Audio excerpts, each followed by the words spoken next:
Guys, we're here with Cora. Today is her last day, so we wanted to head out and do a few more lessons out in public with her. We are at Home Depot again right now. We just left Pet Supplies Plus and worked in that shopping mall right there, that strip mall. Yep. But just a couple things I wanted to talk about with you before she heads home. Especially really understanding how to use her leash properly. Making sure that you always have a loose leash and never have tension. This is really important. Making sure that you have it positioned properly. You want it nice and high up. You do not want it down on her throat where her collar sits. Even my husband noticed a big difference with that last night when he took her out. He said as soon as he put it up high, she was way better for him, you know? So it's really, really important to know that she needs a dominant handler. Now that doesn't mean you need to be forceful or mean or anything like that. It simply means you need to be the one to follow through and show her and be a leader for her and show her what you want done. You cannot keep just telling her, letting her do her own thing, and just correcting her and saying, no, you're doing it wrong. Right? You have to be the one to tell her, this is what I want you to do, right? Having a loose leash is really important for that because you have to have a way to communicate with her with a pop or a stop, right? So pop to say calm down, a pop to say pay attention, a full stop to say calm down. Any other time, there should never be pressure or tension at all on this leash. And if there is, you need to learn to pressure and release. Pop, okay? Release tension always. Heel. Okay, so when we head in, the best way, I've done transitional with her. That works as well. But she paws at it a lot, and I think you might have a harder time. It's a great option. It really works good for her.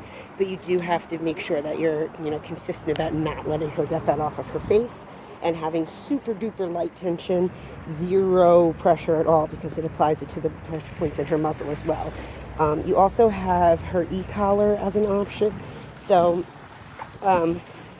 what I've been doing, Cora? What I've been doing is just giving her vibrate first, and if she doesn't pay attention, then I've been doing stimulus. Really just on like a 2 is fine. It's really just enough to get her attention. That's all you want it for. It's not a punishment of any kind. It's simply a way to get her attention. And you see how I just gave her one little stimulation, and she's in a really nice heel right now. Okay, so we're going to head her inside real quick.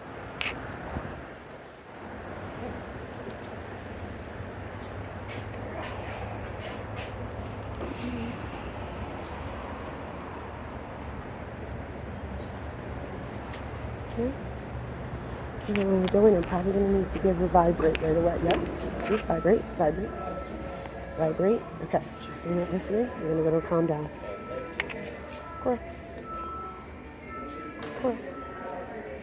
Okay, so too much tension, it's not going to work. You have to learn how to be loose with your tension. It sounds strange, but...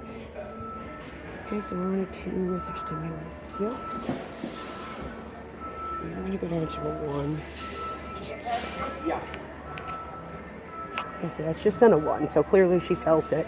That's the lowest level, so... Okay.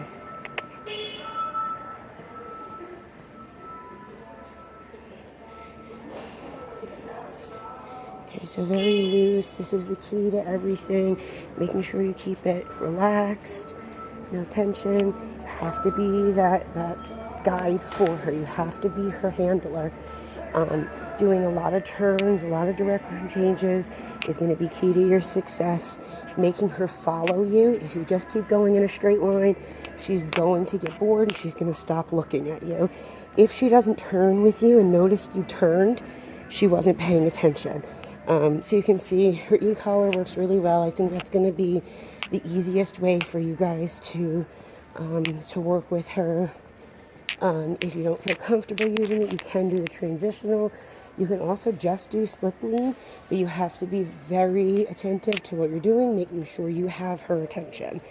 Okay, so, but she's doing really well. This is a huge improvement. There's no way we would have been able to go to Home Depot when we first started and walk this loosely. So, and I haven't needed to use her e-collar at all. You can see I'm not even on the button. In fact, I can even just put it in my pocket because I have her attention right now, which is all I need. Now I can just give her little pops to say, you're going a little too fast. Right, so right there, she's ahead of me. So what do? I turn. Now she's a little behind me. Turn again to keep her paying attention. So she realizes, oh, we're not just going in a straight line. I gotta focus. And this is where you're gonna get a tired dog because she's thinking this whole time. Look, every time I'm turning, her brain has to work. She just basically did a command right there. She just did another command. Right? Girl.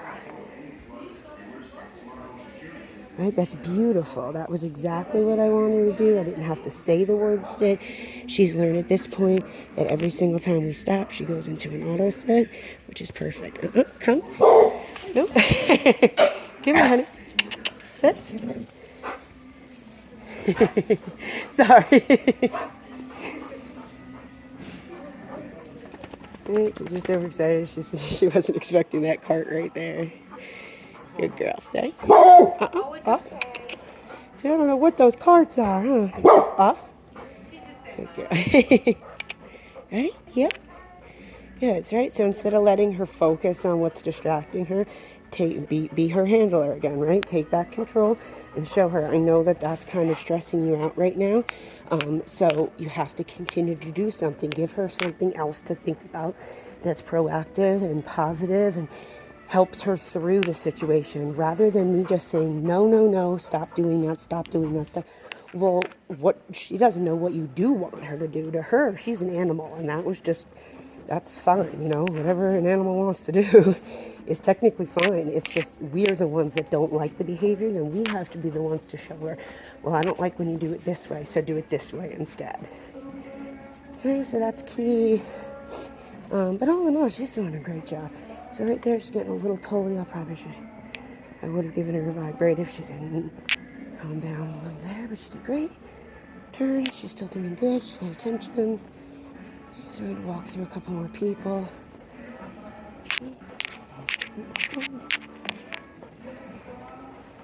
Right, so just giving light pops to say, calm down, pay attention. Pay attention. Right, so before she gets...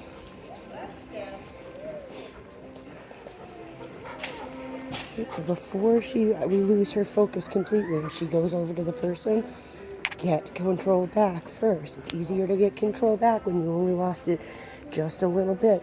It's a lot harder if she's already gone over to the distraction and she's wiggling and jumping and you've totally lost her at that point, and you're going to have to totally get her back off of the deep end, right?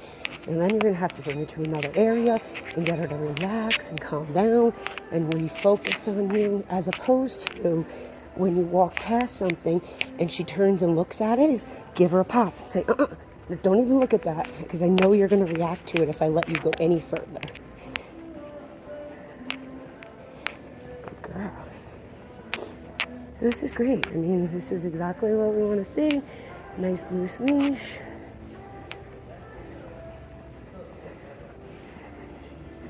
I have it just resting on my fingertips. You don't want to close your fist ever. When you close your fist, see what happens right there? I don't have any slack if it's on your fingertips. See how I can pressure and release right there?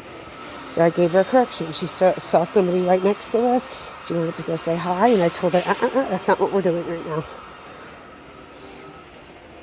Using the language she understands, of course. Right, so something spooked her there, just give her a pop. Nope, don't worry about it, focus on me. Right there, she's too far ahead. So I'm going to change directions on her. Get her to focus again. Okay, so I'm doing like a zigzaggy S pattern right now. It's hard to tell. Right now we're in the washers. Turn. Turn. Okay, so if right in the main aisle with all the carts and there's a motorized cart and there's all sorts of stuff going on, if that's too much for her, then take it to somewhere where it's a little quieter and get her to focus on it here. If she can't do it here, she's not going to be able to do it over here where it's a lot busier. Okay? Now that I have her, I did some pattern changes. I have her focus again, so right there. If I had let her go any further with that distraction, I would have had to, again, take her out of somewhere else where it's calmer and relax her off. So right there, that's something I know is going to usually get her excited, which is just when people say, "Oh," right? She's like, "Oh, they want to say hi to me," right? And it's okay. You don't have to stop and let everybody say hi to her. You can say, "Thanks, she's in training," and just keep going. You're better off that way, honestly. If you keep letting her just say hi to people in this manner, where she's wiggling and freaking out, it's going to be a lot harder for you to calm her down. One, you're teaching her that that's the appropriate way to say hello to people. You're letting her do her own thing rather than following you as a handler. And you're setting a bad pattern for her. So, like I said, making sure you tell her exactly what you want. And that means being calm. And how do you teach her to just be calm? Like this. Right? Pressure on. She sits, pressure goes away. Right? So that means calm down. So now when you introduce her to people, you can have that leash on her. You also have your e-collar. You can use your e-collar the exact same way that you use pressure and pops, right? Just to get her attention. Alright, so I hope that helps you guys. She's done a really good job. We will, of course, go over everything on the take-home lesson as well. But if you guys have any questions beforehand, go ahead and write anything down. Otherwise, afterwards, you can always contact me after our lesson to do follow-ups, things like that. So I look forward to seeing you guys. If anybody else needs help with their dogs, give us a call today. We'd be happy to get you healing nicely like we have with Cora. Have a good one.